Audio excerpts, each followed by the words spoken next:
Hi guys, good afternoon. It's JM again from RLC Residences.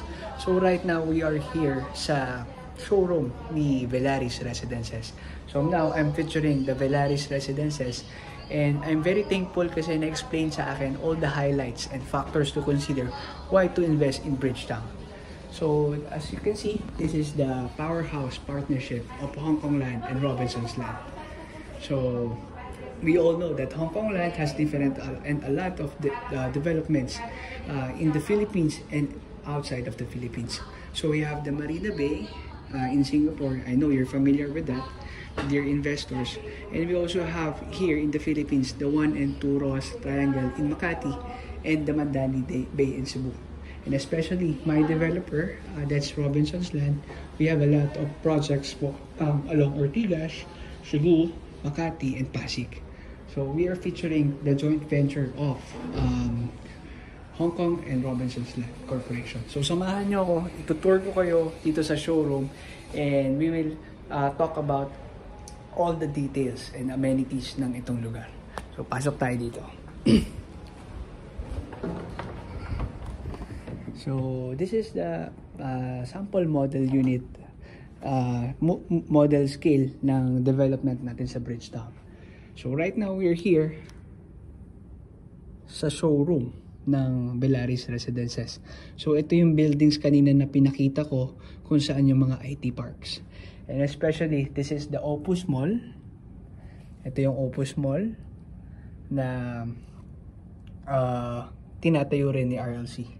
So we have two different sides. We have the west side, West Planade, and this is the east development. So we're talking about the Velaris Residences. This is the Velaris Residences South Tower. This is the North Tower. So as of now, we have 417 units available and almost 80% na po ang sold out. So also we have the Victor statue. We also have development yung Lupont, RLC Residences. And sa gilid po ni Lupont is ando naman si Haraya Residences under Shang Properties and Robinsons Land. So si Ceros is nasa dulo rin. So ito, total of 32 hectares ang development natin sa Bridgetowne. And we expect na mas tataas pa ang price niya after 5 to 10 years of the development. So it will be a mixed-use development. Meron tayong when we say mixed-use development, we have the residential, we have the commercial, and we have the offices. So all in all, lahat ng kailangan natin sa lugar is andito na sa area na to. So yan, pasok po tayo. Pakita ko po sa inyo. Yan. So for the last video po na pinakita ko sa inyo, yung development ni Haraya Residences and Lupon. So ngayon ito na tayo sa Velaris.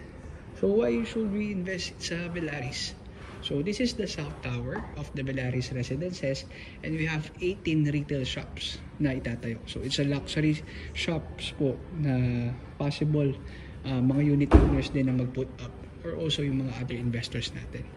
So the developers all know that na ang development na talaga is nasa Pasig City or C5. So we call it Bridgetowne kasi it is connecting to Quezon City from Pasig City. So yan siya.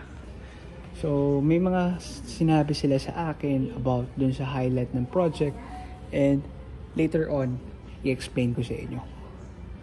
So yan. Napakaganda ng ating model unit scale tsaka showroom. Stay tuned guys.